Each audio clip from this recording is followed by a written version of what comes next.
streets of Rome are filled with rubble. Observe and Report is a 2009 film by director Jody Hill, starring Seth Rogen as a mall security guard.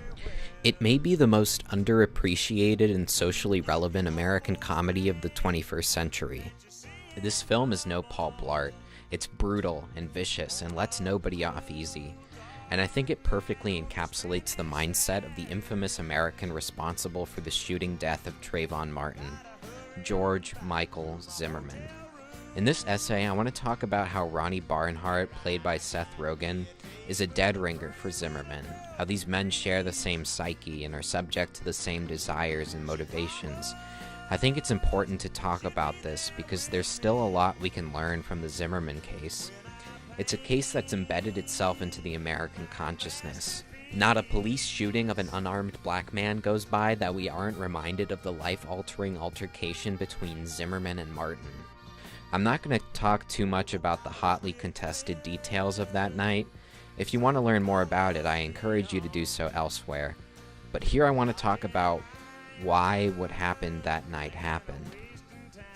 I'm going to try to avoid getting political here, but no promises.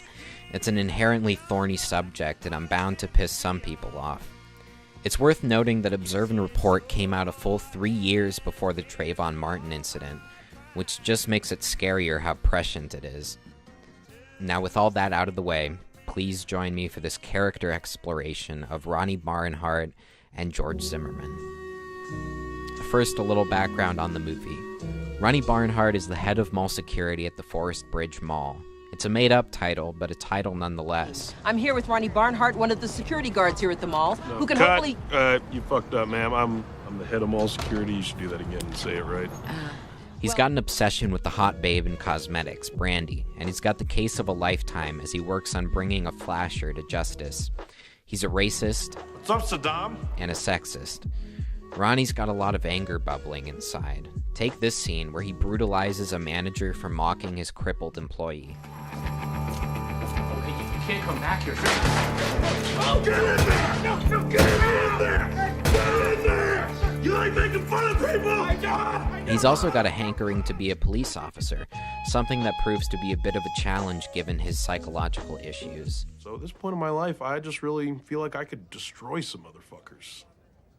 Now, a little background on Zimmerman leading up to the Trayvon Martin shooting.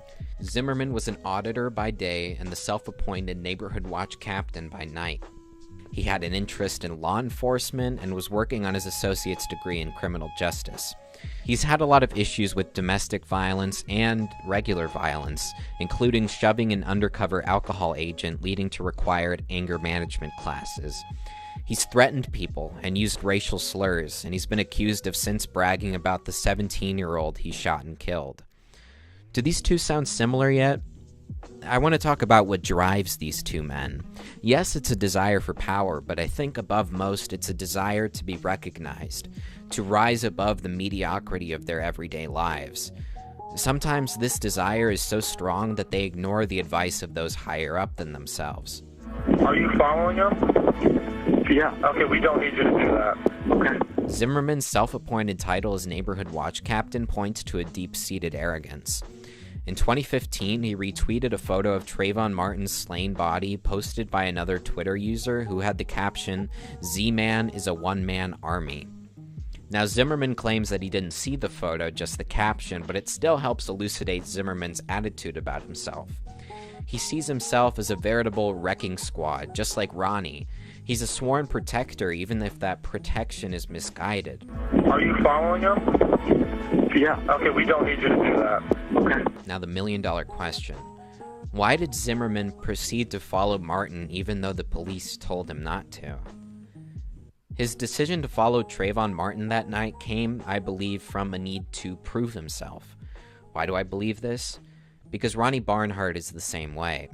He needs to catch the flasher to retain his identity as a man, to demonstrate his warrior status to Brandy and to his mother. He wants to be feared. Watch his reaction when his mother comments on his unsettling television appearance. You did good. You scared me. You're scary. If that's not pure joy, I don't know what is. If Ronnie can catch the flasher, he'll finally be worth it. There's clearly some toxic masculinity at play here, and I know that phrase is tossed around a lot, but I think it really applies. The aspect of male competition is present in both of these cases. Ronnie is butting heads with Detective Harrison to catch the flasher and the crook who robbed the shoe store. For Ronnie, it's an invasion. Someone has entered his domain, his neighborhood, which is why the crime feels so personal to him. Obviously, the same is true for Zimmerman as neighborhood watch captain. He perceived Martin as a threat to not only his well-being, but his community's. The fight between Zimmerman and Martin didn't need to happen. It shouldn't have happened. But angry men don't have a lot of control in their lives, which is why they seek power of some sort, whether that be a taser, or a badge, or a gun. The great shock in all this? Both these guys win.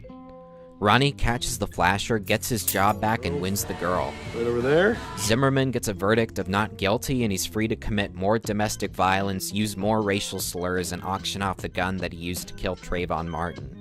Yes, he actually did that. I feel the need to mention that Observe and Report is not a well-received movie.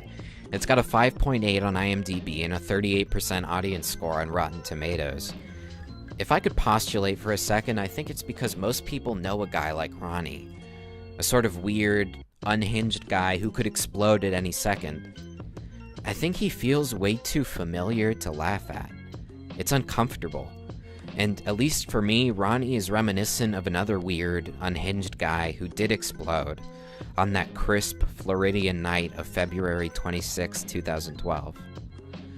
There's something undeniably American about these stories. Two men imperfectly blazing a trail, vying for glory, taking the law into their own hands, and protecting those in need of protection.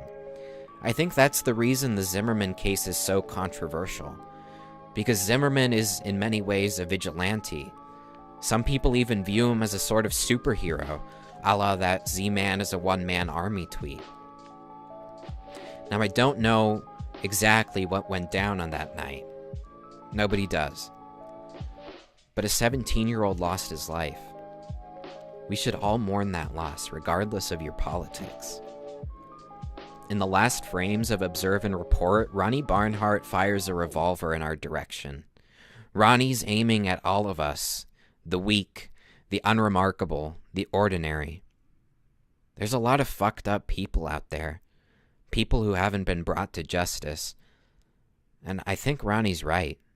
Right now, the world needs a fucking hero.